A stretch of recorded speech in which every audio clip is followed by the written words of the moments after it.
بات کو آگے بڑھاؤں۔ نکاح کے شرائط کیا ہمارے سماج کے اندر؟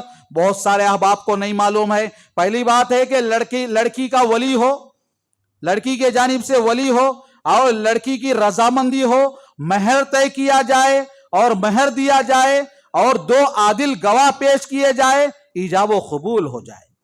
ہمارے پاس شادی بیاہ طے ہوتی ہے تو پہلے کیا طے ہوتا ہے معلوم ہے؟ جہیز اور کٹنم طے ہوتا ہے۔ یہ چیز کوئی بھی نہیں دیکھتا ہے، جہیز اور کٹنم جس کا کوئی اسلام سے تعلق نہیں ہے۔ شرم آنی چاہیے مسلمانوں کو۔ آج لاکھوں لڑکیاں جو شادی کے لیے ترستی ہے، نیک رشتے کے لیے ترستی ہے، میرے دوستوں میرے بزرگوں، یہ جہیز اور کٹنم کی وجہ سے آج کئی نوجوان بہنیں غیروں کے حوالے ہو رہی ہے، کئی نوجوان بہنیں اپنا منہ کالا کرتے دکھائی دے رہی، کئی نوجوان بہنیں سوسائڈ کر رہی ہے۔ اس کی سب سے بڑی وجہ ہمارے معاشرے میں جہیز اور کٹنم کی لعنت ہے۔ جہیز اور کٹنم ہمارے معاشرے کا ایک بہت بڑا گناہ ہے آج ہمارے معاشرے کے اندر۔ اس کے بغیر ہم اپنے گھر کو بہو لانا چاہتے نہیں۔ بہو کو تلاش کرنے وقت جن چیزوں کا خیال کیا جائے، اللہ کے نبی نے کیا کہا؟ فَاصْفَرْ بِذَاتِ الدِّينِ، دینداری کو تلاش کرو۔ ہم دینداری کو سب سے آخری میں مقام دیتے ہیں، سب سے پہلے پیسہ پیسہ پیسہ پیسہ۔ اس نکاح کے شرائط میں نہ پیسہ ہے نہ کچھ ہے۔ جو مہر نکاح کے شرائط میں ہیں وہ نکاح کی محفل میں دفتر لکھا جاتا اس وقت کہا جاتا ہے۔ کتنی شرم کی بات ہے۔ آج نام کے مسلمان ہم، کس چیز کے مسلمان؟ جب آپ لڑکی کو دیکھنے کے لیے جاتے ہو، جب بیٹھ کر لڑکی کو مانگتے ہو، اسی وقت مہر طے ہو جانی چاہیے۔ مہر سب سے آخر میں طے کیا جاتا ہے ہمارے سماج کے اندر۔ یہ بہت بڑا جرم ہے دوستو۔ آئیے اس کے بعد خوشگوار زندگی بنانے کے کچھ اصول بھی آپ کے گوشے گزار کرتا چلوں۔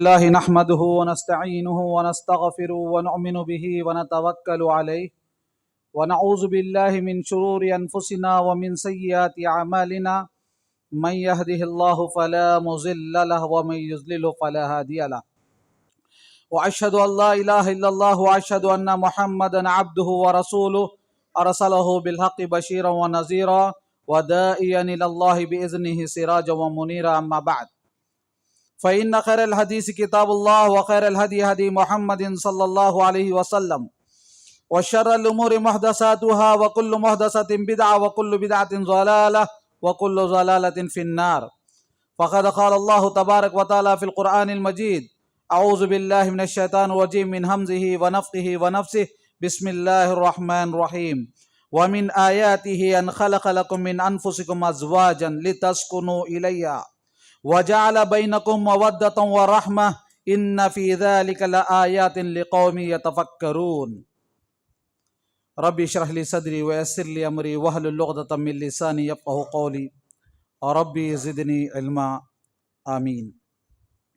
ہر قسم کی تعریف و توصیف، بڑائی اور بزرگی، حمد و ثنا اس معبود برحق کے لیے ہے جس نے مجھے اور آپ کو پیدا فرمایا، پھر آج عید المومنین کی مناسبت سے مجھے اور آپ کو یہاں پر جمع بھی فرمایا۔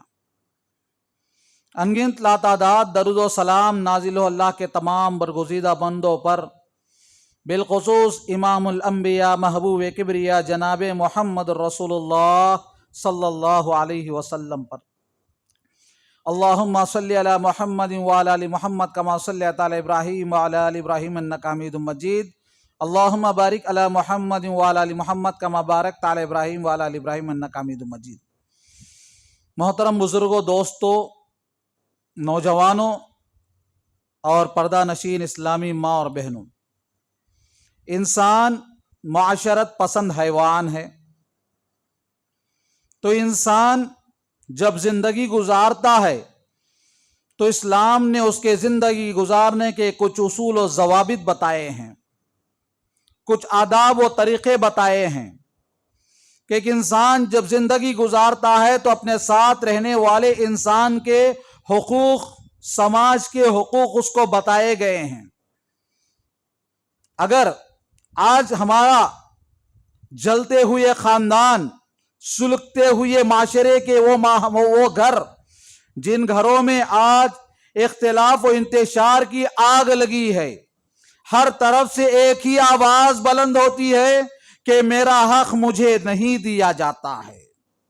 ایسے حالات میں جب ہم کسی سے سوال کرتے ہیں، ایک باپ ہونے کے حیثیت سے ایک باپ سے سوال کرتے ہیں کہ بتاؤ تم پر تمہارے بچوں کے حقوق کیا ہے اسلام کی نظر میں، تو باپ ایک دو حق بتا کر خاموش رہ جاتا ہے۔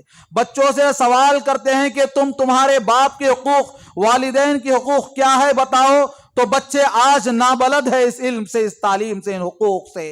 اور اسی کے مقابل میں جب بیوی سے سوال کیا جائے کہ بتاؤ شوہر کے حقوق تم پر کیا ہے، تو ایک دو باتیں بتائے گی اور خاموش ہو جائے گی۔ اور شوہر سے سوال کیا جائے کہ بتاؤ اسلام نے تمہارے اوپر تمہارے بیوی کے جو حقوق بتائے ہیں اس کا تمہیں علم کہاں تک ہے، تو وہ بھی آج ایک دو باتیں بتائے گا اور خاموش ہو جائے گا۔ آج آواز ہر ایک ہی لگاتا ہے کہ میرا حق مجھے نہیں مل رہا ہے۔ پہلے سوال یہ ہے کہ آپ کو یہ حق جو آپ آواز لگا رہے ہیں نہیں مل رہا ہے، آپ یہ بتاؤ کہ آپ دوسرے کے حقوق ادا کرنے میں آپ اپنی ذمہ داری کہاں تک نبھاتے ہیں؟ یہ بہت بڑا سوال ہے آج کے معاشرے کا، آج میرے اور آپ کے خاندان کا، میرے اور آپ کے سماج کا ایک اہم سوال ہے کہ ہمیں آپس میں ہم ہر ایک چاہتا ہے کہ میرا پورا حق مجھے مل جائے، لیکن میں کسی کا حق ادا کرنا نہیں چاہتا، کسی کے ساتھ انصاف کرنا نہیں چاہتا۔ میں یہ چاہتا ہوں کہ میرے ساتھ انصاف ہو، میں دوسروں کے ساتھ انصاف کروں کہ نہ کروں، لیکن میرے ساتھ انصاف ہو جائے۔ تو آئیے ایسے حالات میں معاشرہ گلی گلی گھر گھر آج طلاق اور خلع کے حالات سے گزر رہا ہے۔ ان باتوں کو، ان حالات کو مد نظر رکھتے ہوئے میں آپ کے سامنے جن آیات کا انتخاب کیا ہے اس میں ایک اہم آیت اس کے ترجمہ کر کر اپنی بات کو شروع کروں۔ اللہ رب العالمین نے فرمایا وَمِنْ آيَاتِهِ أَنْ خَلَقَ لَكُم مِّنْ أَنفُسِكُمْ أَزْوَاجًا، اللہ کی نشانیوں میں سے ایک نشانی یہ ہے کہ وہ تمہیں میں سے تمہارے جوڑے بنایا، وہ تمہیں میں سے تمہارے جوڑے بنایا۔ اس کی وجہ آگے اللہ نے بتایا وَجَعَلَ بَيْنَكُمْ مَوَدَّةً وَرَحْمَةً، اور جوڑے بنانے کے بعد اللہ نے تمہارے درمیان محبت کو، تمہارے درمیان رحم کو ڈالا ہے۔ آپس میں میاں بیوی کا جوڑا ایک دوسرے کے لیے محبت بانٹنے کے لیے ہے، ایک دوسرے کی محبت کا خیال کرنے کے لیے ہے۔ اور رحمہ کہ انسان کو غصہ آ جاتا ہے، شوہر کو غصہ آ جاتا ہے، بیوی کو غصہ آ جاتا ہے، تو رحم و کرم کا معاملہ کرنا ہے، آپس میں ایک دوسرے کے ساتھ رحم و کرم کا معاملہ کر رہا ہے۔ ان فی ذلک لآیات لقوم یتفکرون، آگے اللہ نے فرمایا کہ نشانی ہے عقل مند لوگوں کے لیے، غور و فکر کرنے والوں کے لیے، یہ اللہ کی ایک بہت بڑی نشانی ہے۔ تو آئیے میرے معزز حاضرین، زندگی، انسان کی زندگی ایک سفر ہے، انسان کی زندگی ایک سفر ہے، سفر میں امیر کا انتخاب کرنا لازم ہے، ہر سفر کا ایک امیر ہوتا ہے، لہذا انسانی زندگی کا سفر شوہر ہوتا ہے، میاں بیوی کے درمیان سفر کا امیر جو ہوتا ہے وہ شوہر ہوتا ہے۔ ایک سفر کے دو امیر نہیں ہو سکتے، ایک سفر کے دو امیر نہیں ہو سکتے، اس لیے زندگی کے اندر میاں بیوی کے معاملات میں، میاں بیوی کی زندگی میں سب سے پہلی بات ہے کہ شوہر امیر ہوتا ہے، زندگی کے اندر امیر سفر ہوتا ہے۔ تو اب امیر سفر کی مناسبت سے اسلام کیا کہتا ہے؟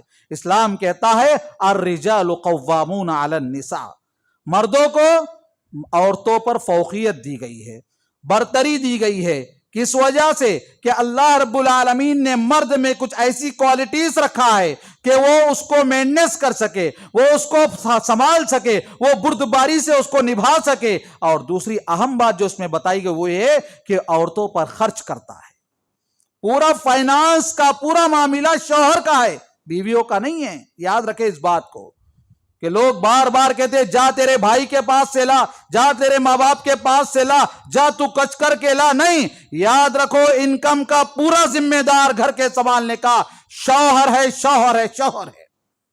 بیویوں پر پیسوں کے معاملے میں کسی بھی قسم کا سوال کرنے کا کسی شوہر کو نہیں ہے۔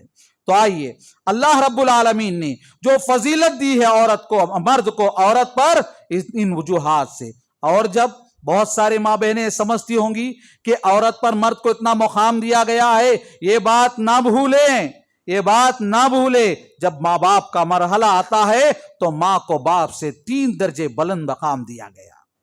کہا گیا تیری ماں، تیری ماں، تیری ماں.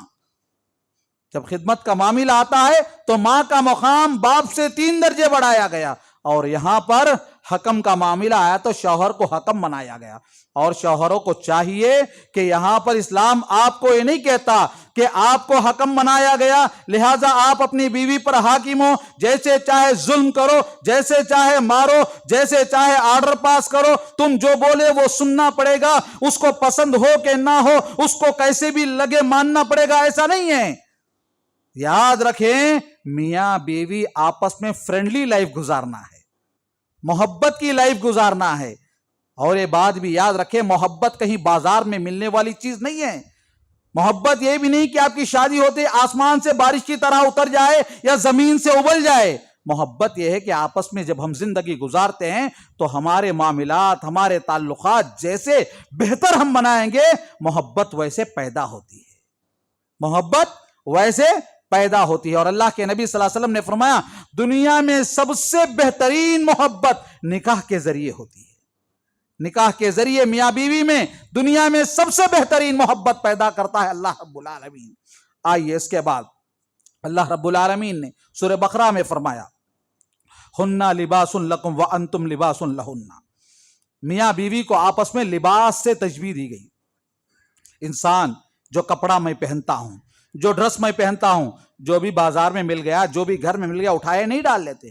جو میرے قابل ہے، جو میرا سائز ہے، جو مجھے سجتا اور دھجتا ہے، جو میرے مناسب ہے، اس کو ہم چنتے ہیں، اس کو ہم خریدتے ہیں، اس کو ہم سلواتے ہیں.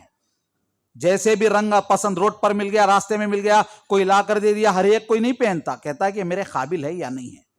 اس لیے اللہ نے لباس سے تشبیہ دی بیوی اور مرد کو آپس میں. میاں بیوی آپس میں ایک دوسرے کے لباس ہے. لباس کے بہت سارے تفاسیر علماء اکرام نے کیا ہے. مختصر یاد رکھے لباس میری اور آپ جب ہم لباس پہنتے ہیں اس کے کئی وجوہات ہیں. ان میں سے اہم وجوہات 2-3 ہیں کہ آپ کو لباس عمدہ بتاتا ہے سامنے والوں کے سامنے اور آپ کے عیبوں کو چھپاتا ہے. آپ کے جسم میں 2 دھبے ہیں، جو داغ ہے وہ چھپاتا ہے. میاں بیوی آپس میں ایک دوسرے کے عیب کو چھپانا پڑے گا. میاں بیوی آپس میں ایک دوسرے کے عیب کو چھپانا پڑے گا. اور دنیا کی سب چیزوں میں سب سے زیادہ قریب آپ کا لباس آپ سے ہوتا ہے. لہذا میاں بیوی بھی سب سے زیادہ قریبی محبت آپس میں ایک دوسرے سے کرنی چاہیے، قریبی محبت کرنی چاہیے. تو اس طرح میاں بیوی کا معاملہ چلے گا تو یہ زندگی دنیا میں نہیں آخرت میں بھی جاری رہے گی. اور ایک بات یاد رکھیں دنیا کا سب سے پہلا رشتہ جب ہم قرآن کا مطالعہ کرتے ہیں تو اللہ رب العالمین نے آدم علیہ السلام کو جنت میں پیدا کیا، جنت کی ساری نعمتوں کو رکھ دیا، لیکن آدم علیہ السلام کو سکون میسر نہ ہو سکا تو اللہ نے انہی سے ایک جوڑا حضرت حوا کی شکل میں پیش کیا. اور حضرت حوا کو جب پیش کیا تو آدم علیہ السلام کو سکون ملا. یہ بات بہت دل کے کانوں سے سننے کی ہے کہ انسان کو اگر گھر میں سکون نہیں ملتا تو زمین پر کہیں بھی سکون اسے نہیں مل سکتا، کہیں بھی اسے سکون نہیں مل سکتا. اس لیے کہ گھر اللہ رب العالمین گھر کو سکن کہا، سکون کا ذریعہ بتایا، اور بیوی کو اور شوہر کو آپس میں ایک دوسرے کے لیے سکون کا ذریعہ بتایا. اس کا خیال مجھے اور آپ کو رکھنی ہے. اور اس کے بعد نکاح کے کچھ شرائط بھی آپ کے گوشے گزار کرتے ہوئے اپنے بات کو آگے بڑھاؤں. نکاح کے شرائط کیا ہمارے سماج کے اندر بہت سارے احباب کو نہیں معلوم ہے. پہلی بات ہے کہ لڑکی کا ولی ہو، لڑکی کے جانب سے ولی ہو اور لڑکی کی رضامندی ہو، مہر طے کیا جائے اور مہر دیا جائے اور 2 عادل گواہ پیش کیے جائے، ایجاب و قبول ہو جائے. ہمارے پاس شادی بیاہ طے ہوتی ہے تو پہلے کیا طے ہوتا ہے معلوم ہے؟ جہیز اور کٹنم طے ہوتا ہے. یہ چیز کوئی بھی نہیں دیکھتا ہے.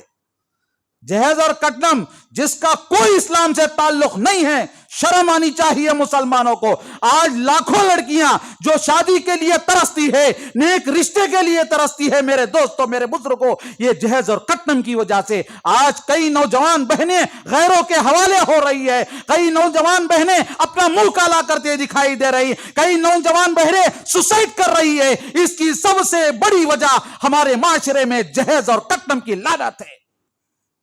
جہیز اور کٹنم ہمارے معاشرے کا ایک بہت بڑا گناہ ہے آج ہمارے معاشرے کے اندر۔ اس کے بغیر ہم اپنے گھر کو بہو لانا چاہتے نہیں۔ بہو کو تلاش کرنے وقت جن چیزوں کا خیال کیا جائے، اللہ کے نبی نے کیا کہا؟ فَاصْفَرْ بِذَاتِ الدِّينِ، دینداری کو تلاش کرو۔ ہم دینداری کو سب سے آخری میں مقام دیتے ہیں، سب سے پہلے پیسہ پیسہ پیسہ پیسہ۔ اس نکاح کے شرائط میں نہ پیسہ ہے نہ کچھ ہے۔ جو مہر نکاح کے شرائط میں ہیں وہ نکاح کی محفل میں دفتر لکھا جاتا، اس وقت کہا جاتا ہے۔ کتنی شرم کی بات ہے آج نام کے مسلمان ہم، کس چیز کے مسلمان؟ جب آپ لڑکی کو دیکھنے کے لیے جاتے ہو، جب بیٹھ کر لڑکی کو مانگتے ہو، اسی وقت مہر طے ہو جانی چاہیے۔ مہر سب سے آخر میں طے کیا جاتا ہے ہمارے سماج کے اندر۔ یہ بہت بڑا جرم ہے دوستو۔ آئیے اس کے بعد خوشگوار زندگی بنانے کے کچھ اصول بھی آپ کے گوشے گزار کرتا چلوں۔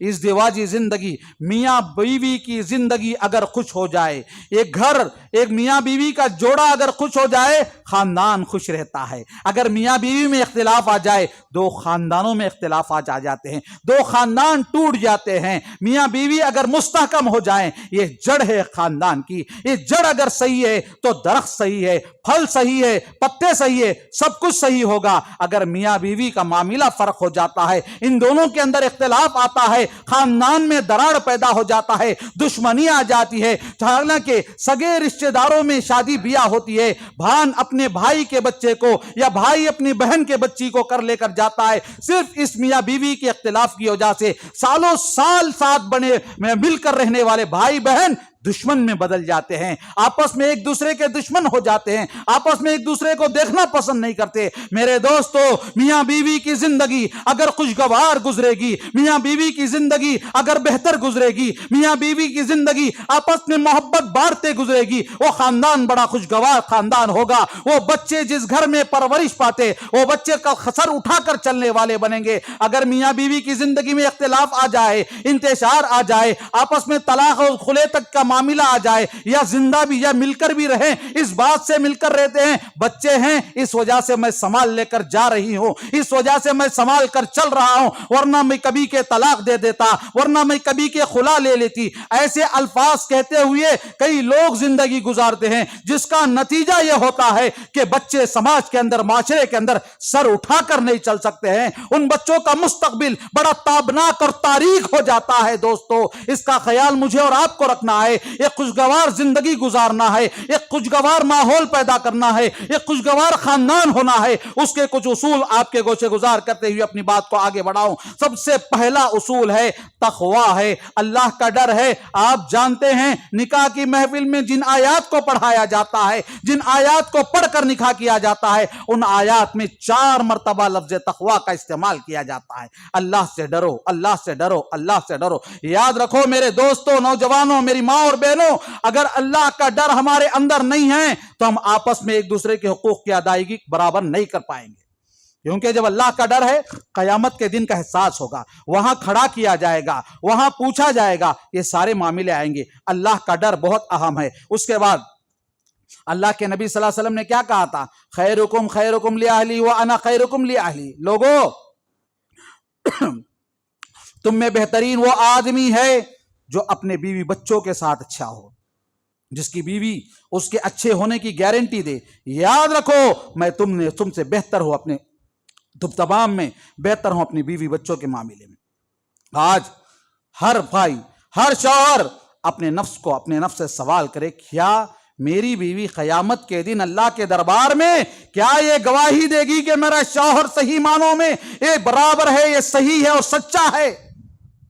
میرے اخلاق کے بارے میں، میرے عادات کے بارے میں، میری زبان کے بارے میں، میرے معاملات کے بارے میں، میری بیوی قیامت کے دن جب اللہ کے دربار میں پوچھا جائے گا، کیا میری بیوی میرے بارے میں اچھی گواہی دے گی؟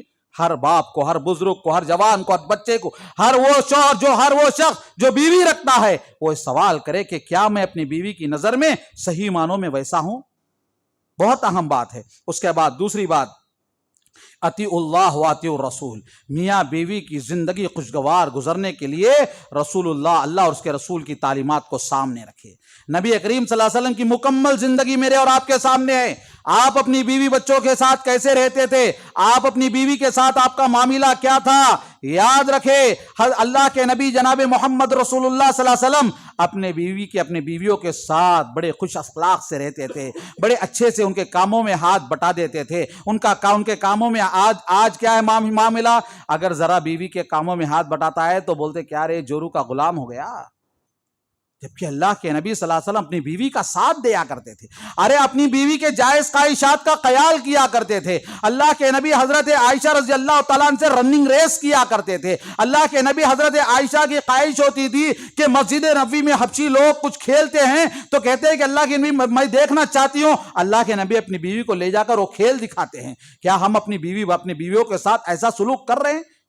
نام کو تو ہم کلمہ پڑھتے ہیں رسول اللہ کا، نام کو تو ہم کلمہ پڑھتے ہیں اللہ کے نبی کا، اور کہتے ہیں کہ ہم محمد کے ماننے والے ہیں صلی اللہ علیہ وسلم۔ اس کا جائزہ لینا چاہیے، اور ہماری مکمل زندگی سنت کے مطابق ہونا چاہیے میاں بیوی کی۔ اس کے علاوہ حقوق کی ادائیگی کا بہت خیال کرنا ہے۔ یہی اصل بات ہے کہ آج کتنے شوہروں کو معلوم ہے کہ اس کے بیوی کا حق اس کے اوپر کیا ہے، کتنی بیویوں کو معلوم ہے کہ اس کے شوہر کا حق اس پر کیا ہے۔ اس سے آج پورا معاشرہ نابلد ہے، الا ماشاءاللہ کچھ لوگ، سوائے کچھ لوگوں کے، اکثر لوگوں کو یہ بات نہیں معلوم کہ بیوی کے ساتھ کیا کیا معاملات جائز ناجائز کیا ہے، کیا کرنا چاہیے۔ بس یہی معلوم ہے کہ بیوی کو دبا کر رکھنا، خلاص، بیوی کو دبا کر رکھو، میری بات سننا، خلاص، دوسری بات نہیں۔ اتنا ہی معلوم ہے، اتنا ہی سکھاتے بڑے لوگ۔ حقیقت یہ ہے شادی بیاہ سے پہلے ادھر لڑکی کو بھی چاہیے ادھر لڑکے کو بھی چاہیے کہ ازدواجی زندگی کے اصول کیا ہے انہیں سکھایا جائے، پڑھایا جائے، بتایا جائے۔ بنا بتائے شادی بیاہ کر دیتے ہیں، اور 2-4 مہینے ہوتے ہیں کہ فون آتا، ابا مجھے لے کر جاؤ، میں آ جاتا، بیٹا سامان سہیت لے، سیور پورا ڈال لے، میں آ رہا ہوں لے کر جانے کے لیے۔ یہی معاملہ آج ہمارے سماج میں چل رہا ہے، یہی آج ہمارے معاشرے میں چل رہا ہے۔ چھوٹی چھوٹی باتوں میں آج اختلافات کی وجہ یہ کہ ہم نے اپنے بیوی اپنے بچوں کو، چاہے لڑکے ہو کے لڑکیاں ہیں، آپس میں اس کا حق اس پر کیا ہے، اس کا حق اس پر کیا، ہم نے بتایا نہیں، معلوم کروایا نہیں۔ اس بہت بڑی اور اہم وجہ ہے۔ اس کے بعد نکاح کا نظام اسلام میں جو رکھا گیا اس پر ایک اہم بات آپ جانتے چلیں، نکاح کی ضرورت اسلام میں کیا ہے؟ نکاح انسانی خواہشات کی تکمیل کا ایک جائز راستہ ہے، انسانی خواہشات کی تکمیل کا ایک جائز راستہ ہے۔ اسلام نے انسانی خواہشات کو کچلنے کا حکم نہیں دیا، بلکہ جائز طریقے سے پورا کرنے کا حکم دیا۔ اس لیے نکاح انسان کی فطرت ہے۔ پہلی بات، نکاح انسان کی فطرت ہے، نکاح معاشرے کی ضرورت ہے۔ اگر نکاح نہ ہو تو انسانی بقا کی، نسل کی حفاظت نہیں ہو سکتی، اس لیے نکاح معاشرے کی ضرورت ہے۔ نکاح انسانی اخلاق کی ضرورت ہے۔ اگر انسان کو نکاح نہ کیا جائے، غلط عادات و افکار کے حوالے ہو جاتا ہے اور اس کے اخلاق برباد ہو جاتے ہیں۔ اور اس کے علاوہ نکاح اخلاق کی ضرورت کی ایک اہم بات آپ کے گوشے گزار کرنا چاہتا ہوں۔ اللہ کے نبی صلی اللہ علیہ وسلم نے کیا فرمایا؟ مَن یضمن لی بین لحییہ و بین رجلیہ اضمن لہ الجنہ، جو اپنی زبان، اپنے جبڑوں کے درمیان کی زبان، اپنے رانوں کے درمیان کی شرمگاہ کی حفاظت کی ذمہ داری جو مجھے دے دے گا، میں اس کو جنت کی ضمانت دیتا ہوں۔ اس پر امام قرطبی رحمۃ اللہ علیہ نے بہترین حاشیہ لکھا ہے۔ یہ اس بات کو میں اور آپ غور سے سنتے اور اس بات کو عمل کرتے چلیں۔ کیا کہتے ہیں وہ اپنے حاشیے میں لکھتے ہیں؟ مکمل دین، آدھا دین زبان کی حفاظت میں ہے اور آدھا دین شرمگاہ کی حفاظت میں ہے۔ آدھا دین زبان کی حفاظت میں ہے اور آدھا دین شرمگاہ کی حفاظت میں ہے۔ انسان اگر یہ دو کر لے گا تو جنت کا وہ مستحق ہو جائے گا۔